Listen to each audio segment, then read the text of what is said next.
Hello guys, कैसे हो आप सब। मेरा नाम निधि है। आज हम एमसीक्यू के साथ रिवीजन करेंगे मनी एंड बैंकिंग चैप्टर की।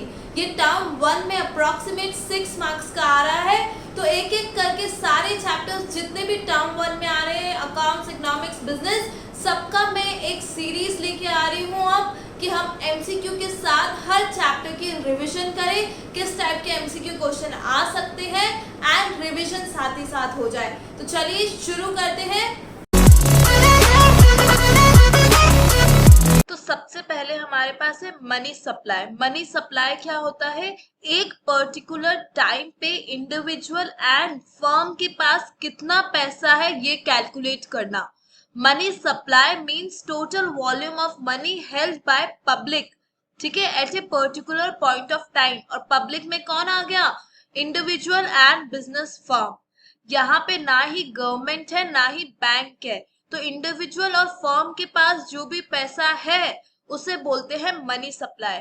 और मनी सप्लाई के मेजर्स क्या है, इसको कैसे कैलकुलेट कर सकते हैं? चार मेजर्स है। M1, major 1, 2, 3 and 4। M1, M2, M3, M4।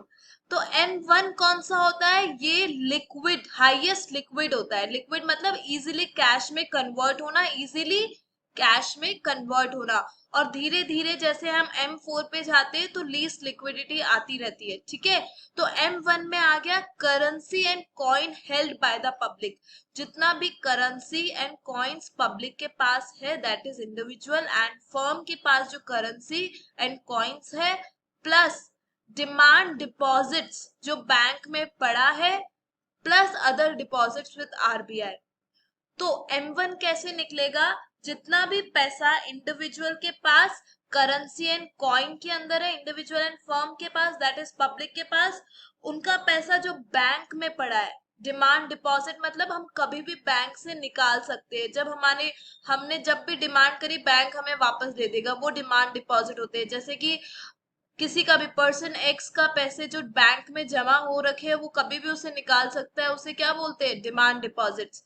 Check से कभी भी वो उसे उस पैसे को निकाल सकता है। तो M1 में क्या क्या आ गया? Cash, currency and coin held by the public, plus demand deposits, जो डिमांड डिपॉजिट्स पब्लिक का बैंक में पड़ा है, एंड अदर डिपॉजिट्स जो आरबीआई में पड़ा है। तो इसको सीओडी से याद रख लो। सीओडी से याद हो सकता है। पहला हो गया currency and coin held by the public, other deposit plus demand deposit. M2 में क्या आ गया?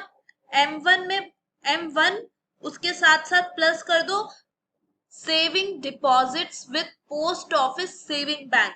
जो भी हमारा पोस्ट ऑफिस बैंक होते हैं उसमें जितना भी सेविंग पड़ा है वो, प्लस M1, ठीक है। फिर M3 में आ गया M1, उसके साथ साथ नेट टाइम डिपॉजिट्स, जो भी टाइम डिपॉजिट्स है जिसको एफडी बोल सकते हैं, तो नेट टाइम डिपॉजिट्स, ठीक है। और M4 में आ गया M3 plus total deposits with post office saving bank. तो M3 के साथ साथ total deposits with post office saving bank add हो जाएगा, तो M4 आ जाएगा। तो M1 सबसे हाईएस्ट लिक्विड होता है एंड धीरे धीरे जैसे जाते हैं लीस्ट लिक्विड होता जाता है, ठीक है। लिक्विड मतलब इजीली कैश में कन्वर्ट होना, ठीक है। एंड M1 एंड M2 को नैरो मनी सप्लाई कॉन्सेप्ट भी बोलते हैं, एंड M3 एंड M4 को ब्रॉडर मनी सप्लाई कॉन्सेप्ट भी बोलते हैं। इससे रिलेटेड भी एमसीक्यू आ सकता है। तो ये नैरो मनी है और ये ब्रॉडर मनी है, ठीक है। इतने पॉइंट्स क्लियर है, तो हम आगे एमसीक्यू करते हैं। अब पहला क्वेश्चन है, what items are not included in M1। अब मैंने तुम्हें बताया था currency and coin with public, other deposits with RBI and demand deposit with bank, जिसे इसने नेट डिमांड डिपॉजिट बोला है। तो C, O एंड D, ये तीन क्लियर हो गया। तो कौन सा नहीं है option not included? Option B is the right answer, ठीक है। हायर पावर्ड मनी जो होता है वो क्या होता है, इसे समझ। हायर पावर मनी का फॉर्मूला है या डेफिनेशन बोल सकते हो, currency held by the public plus cash reserve with bank. तो ऑप्शन क्या हो जाएगा?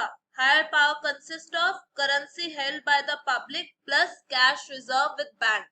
हायर पावर में बैंक के पास जो कैश रिजर्व है वो एक्स्ट्रा ये चीज ऐड हो गई, इसलिए इसे हायर पावर नाम दिया है। और इसकी डेफिनेशन ये हो गई, currency held by public plus cash reserves with the bank. अब है मनी सप्लाई। तो मैंने मनी सप्लाई बताया था, money supply is money held by the public at a particular point of time. तो पर्टिकुलर पॉइंट ऑफ टाइम को याद रखना, ये पर्टिकुलर पॉइंट ऑफ टाइम है, इसलिए स्टॉक कॉन्सेप्ट है। नेशनल इनकम में पढ़ा था सर्कुलर फ्लो में स्टॉक एंड फ्लो, मैंने वीडियो डाल रखी है सर्कुलर फ्लो की, उसमें है स्टॉक क्या होता है एंड फ्लो क्या होता है। तो स्टॉक होता है जो पर्टिकुलर पॉइंट पे मेजर होता है, इसीलिए आंसर क्या हो जाएगा, total volume of money held by public at a particular point of time. Next, इसीलिए आ गया question, money supply is a stock concept, क्योंकि जो पर्टिकुलर पॉइंट पे मेजर होता है उसे स्टॉक कॉन्सेप्ट कहते हैं, एंड जो ओवर ए पीरियड मेजर होता है उसे फ्लो कॉन्सेप्ट कहते हैं। तो यहाँ पे इसीलिए आंसर हो गया स्टॉक। नेक्स्ट क्वेश्चन है हमारा, नेक्स्ट क्वेश्चन से पहले बार्टर एक्सचेंज को समझते हो, ये 10th क्लास में भी था अगर याद है तो। बार्टर एक्सचेंज मतलब गुड्स के बदले गुड्स का एक्सचेंज होना। तो यहाँ पे बहुत सारी डिसएडवांटेज है, तभी मनी आया ताकि बार्टर एक्सचेंज ना हो। मनी ने सारी प्रॉब्लम्स जो थी बार्टर एक्सचेंज की सॉल्व कर दी। तो पहली प्रॉब्लम क्या थी बार्टर एक्सचेंज की, lack of double coincidence of want. इसको एग्जाम्पल से समझते हैं। मान लो ए एंड बी है, ए को एक्सचेंज करना है, ए के पास शूज है और ए को चाहिए राइस। तो ए ने एक्सचेंज करना है शूज को राइस के बदले, बट बी के पास राइस नहीं है, बी के पास व्हीट है। तो ये डबल कोइंसिडेंस होना कि बी के पास भी राइस हो, ये बहुत मुश्किल है। तो ये कोइंसिडेंस हो नहीं पाता, ये बहुत मुश्किल होता है, इसलिए ट्रांजैक्शन नहीं हो पाती। तो पहला क्या हो गया, डबल कोइंसिडेंस। उसके बाद है lack of store of value, storage करना, गुड्स का स्टोर करना, इतनी जगह और खराब हो जाना, ये सब बहुत दिक्कत आती थी कि स्टोर करना पड़ता था, स्पेस चाहिए, जगह चाहिए, और उसका फिर खराब हो जाना, तो ये दिक्कत रहती थी। फिर है थर्ड क्या है, lack of common measurement of value, मतलब कि अगर ए को 1 किलो कॉटन एक्सचेंज करनी है तो बी ऑब्वियसली 1 kg गोल्ड तो एक्सचेंज नहीं करेगा इसके बदले में, है ना। तो मेजर कैसे करना है चीजों को, वो मेजरमेंट बहुत मुश्किल होता था। अभी क्या होता है, सब कुछ मनी में मेजर है, तो इजीली मनी में ट्रांजैक्शन हो जाती है एंड प्रॉब्लम सॉल्व हो गई कॉमन मेजरमेंट की। तो यहाँ पे कॉमन मेजरमेंट समझ आया, यूनिट, किस यूनिट्स में कितना एक्सचेंज करना है, ये दिक्कत आती थी। अब फिर है standard of defer payment. Defer payment, credit transaction करना बड़ा मुश्किल हो जाता था। अगर व्हीट और राइस की क्रेडिट ट्रांजैक्शन करनी है तो लंबे टाइम बाद या तो खराब हो जाता है प्रोडक्ट, या उसकी वैल्यू ऊपर नीचे हो सकती है, ठीक है। तो इस वजह से lack of standard of defer payment भी एक डिसएडवांटेज। तो फिफ्थ क्वेश्चन क्या है, which one of these is the limitation of barter exchange. तो ऐसे कोई भी क्वेश्चन बन सकता है कि कौन सी लिमिटेशन है, तो हम क्या बता देंगे यहाँ पे, lack of double coincidence of want, या lack of common measurement, lack of store, ये सारी इसकी लिमिटेशन है, ऑल ऑफ दीज हो जाएगा। इजी है, समझ आ गया। नेक्स्ट है हमारा, read the following dialogue between two people और बताओ कौन सी डिसएडवांटेज है क्वेश्चन में, क्या प्रॉब्लम हो रही है। Sita, I want 1 kg of potatoes, and Rani बोल रही है इन क्या क्या एक्सचेंज बदले में, एंड सीता बोल रही है I can give you 2 litre of milk, but Rani को मिल्क चाहिए ही नहीं। मतलब यहाँ पे वही ए और बी वाली प्रॉब्लम जो एग्जाम्पल मैंने लिया था, जो ए को देना है वो बी को चाहिए ही नहीं, तो ये लैक ऑफ डबल कोइंसिडेंस है। तो आंसर आ गया ए, ठीक है। ऐसे कोई भी ट्रांजैक्शन, कोई भी क्वेश्चन बन सकता है और पूछ सकते हैं कौन सी लिमिटेशन थी, ठीक है। तो सारी मैंने अच्छे से लिमिटेशन बता दी है, आई होप ऐसा टाइप का क्वेश्चन हो जाएगा, ठीक है। नेक्स्ट है, हु रेगुलेट्स मनी सप्लाई। तो मनी सप्लाई आरबीआई रेगुलेट करती है, ये चीज ध्यान रखना, ठीक है। पैसा कितना इशू करना है ये सब आरबीआई करती है, ठीक है। आगे है, which of the following is not a problem of barter exchange. अब सारी लिमिटेशन तो तुम्हें पता ही है, स्टोर ऑफ वैल्यू, स्टोर करना मुश्किल है, डबल कोइंसिडेंस, है ना, double coincidence of want, and unit of account, and then है अनएम्प्लॉयमेंट। तो क्या हो जाएगा आंसर? अनएम्प्लॉयमेंट।